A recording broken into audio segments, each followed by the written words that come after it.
Hello and welcome all of you. Before I begin this video, I would like to thank you all for showering so much love and support to my last videos, which has motivated me so much that I am back with the new video and where I will be talking about the shallow copy and deep copy concepts in Python, because many people have some doubt on this topic or they are confused what is shallow copy and deep copy and normal copy. So if you already know these concepts very well, you need not to watch this video. You can utilize this time for practicing new questions or learning new concepts. So this video is only for those people who have some doubt on this topic or who don't know what is shallow copy and deep copy in Python. So let's begin the video.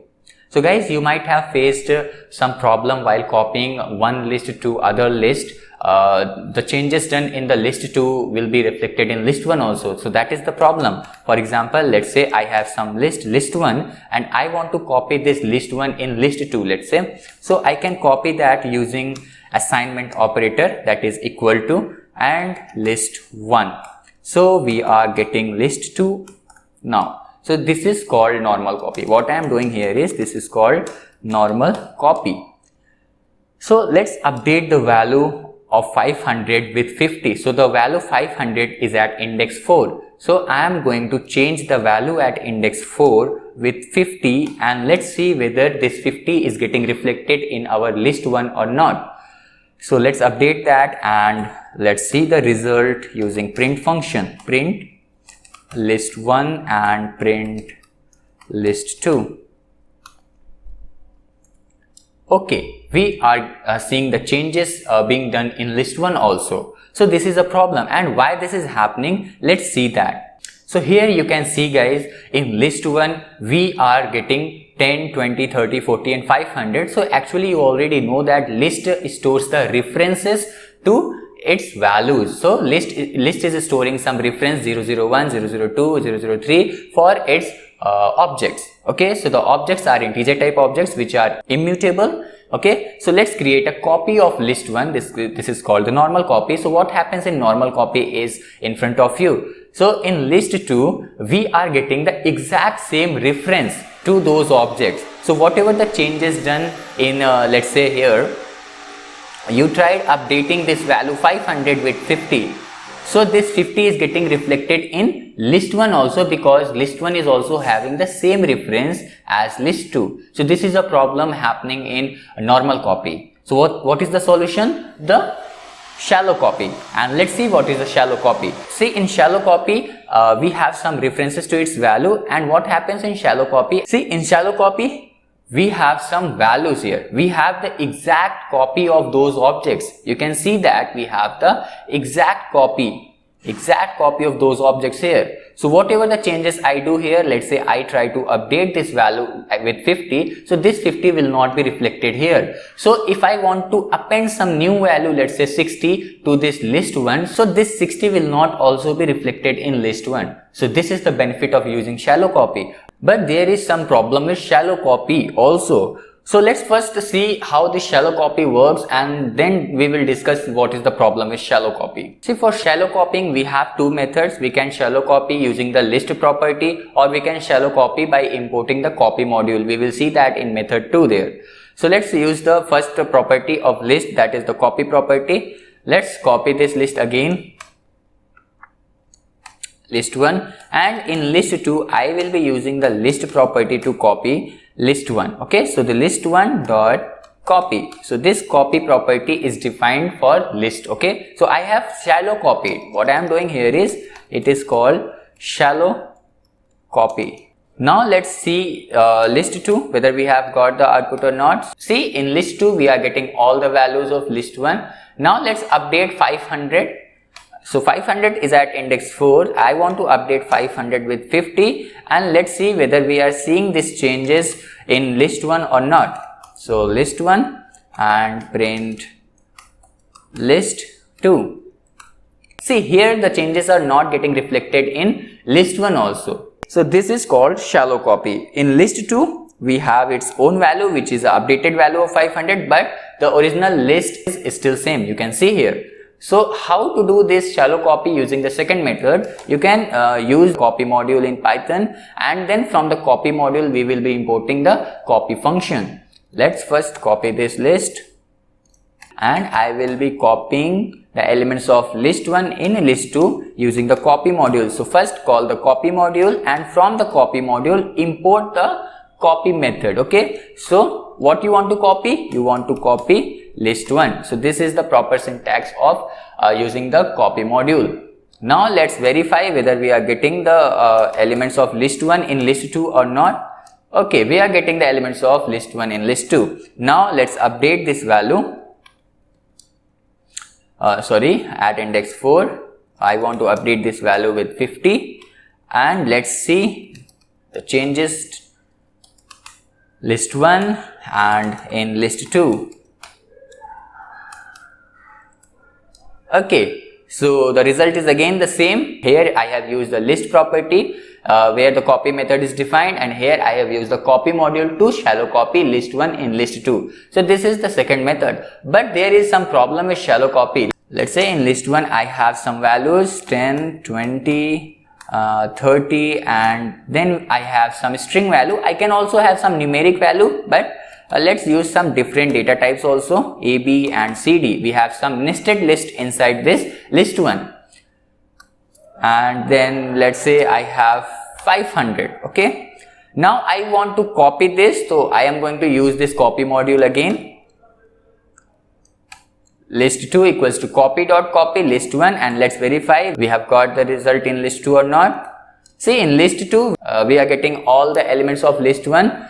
So this list 1 is having one more list inside it. So what we can say, it is a compound object. Means compound objects are those objects which are containing some other data type inside it. Okay, so let's say I want to update this value AB with apple, and let's see whether these changes are getting reflected in list 1 or not. So AB is at index. Let's first find out the index of AB. So this whole list is at index 3. So let's pass that list 3, and AB is at index 0. So this is the element which we are talking about, and I want to update this AB string with let's say apple, and done. Let's print list 1 and print list 2, and that's the problem with shallow copy. See, we are seeing the changes being done in list 1 also. So this is not what we want. What has happened here is, let's first see that. See, in shallow copy, when we have this kind of element, there is no problem at all. We have shallow copied all the things. See here, we have the exact copy of those values here in list 2 also, right? So whatever the changes I do here, let's say I have updated this 500 with 50, so this 50 will not be reflected there, because list 2 has reference to its own objects, not the objects of list 1. So there is no problem with this, and I can even append some new value to list 1. As you can see here, I have appended 60 in list 1. So this 60 will not be reflected in list 1 values. Okay, so this is the advantage of shallow copying. But the problem with shallow copy is that as soon as I add some nested list inside this list, okay, so let's say here we have A, B, C, D in at position at index. Let's say what is the index of this? This is 0, 1, 2, 3. So at index 3 I have this list again, A, B and C, D. So the elements of list 1 has been copied in list 2 also, but the compound objects mean it is having the same reference to this list which is nested inside list 1. So it is, see here, you can see here at index 3 I have the exact reference of that memory location 101 here, and 101 is being copied in list 2 also. So the changes done here, let's say I am updating this with apple. So this apple will also be reflected in list 1, because list 1 is also having the same address where this AB is stored. So this is the problem with shallow copying. It is copying the same reference also. It is not creating an exact copy of new object. Here it is not creating a copy of that object. It is keeping the same reference of that memory location. So it will not copy that, and the reason is that it is mutable. It is mutable data here, but these 10, 20, 30 are immutable data types. So it has created an exact copy of those objects, but for the compound object it has created the same reference, right? So this is the problem with shallow copy. So how we can solve this? Here comes the deep copy for rescue. Let's see how to work with the deep copy. So in deep copy, again we are going to import the copy module. I have already imported the copy module, so I am going to use the deep copy method from the copy module. So let's first copy list 1, which we are going to copy in list 2. In list 2, I am going to deep copy list 1. I am not going to shallow copy it. So from the copy module, I am going to call the deep copy. Deep copy. And what I want to deep copy? I want to deep copy list 1. So now all the objects which are nested inside list will also be copied in list 2. Means list 2 will have its own copy of those objects. Okay. So what is this? This is called deep copy. Now let's check whether we are getting list 2.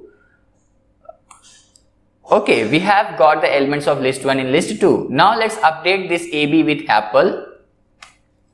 So the AB is at index 30. At index 30 we have AB, and I want to update this value with some other value. Let's say again apple. I am updating this with apple. And now let's verify whether we are getting some changes in list 1 or not. Print list 1 and print list 2. And that is the magic of deep copy. As you can see, in list 1 there is no changes being done, but in list 2 we have updated the value of AB with apple. So we have been able to achieve this because we have deep copied list 1 objects in list 2. So it is going deep inside list 1. Whatever the nested objects are present there, all of them will be copied in list 2. So the list 2 will have its own copy of those objects. So here you can see guys, in deep copy, two different objects are created for list 1 and list 2 also. So the list 1 is pointing to its own object and list 2 is pointing to its own objects. So whatever the changes I do here, let's say I am changing this AB with apple. So this apple is not getting reflected here because list 1 is having its own copy of object and list 1 is having its own copy of object. So both are different here. That's why the changes done in list 1 or list 2 will not be reflected in any one of the object. So this is the example of deep copy. All the objects, whether nested or not, will be deep copied in list 2. So this is the advantage of using deep copy. I hope I have cleared your doubt and you have got the clear understanding of what is deep copy and shallow copy. So the next time if you are getting such kind of error, you will be able to understand it better because now you have learned this topic. So if this video has added some value in your knowledge, you can subscribe to this channel or you can like to this channel. This will motivate me a lot to make more such kind of videos for you all. So that's it for this video guys. I will meet you up in the next video. Till then, take care. Bye bye.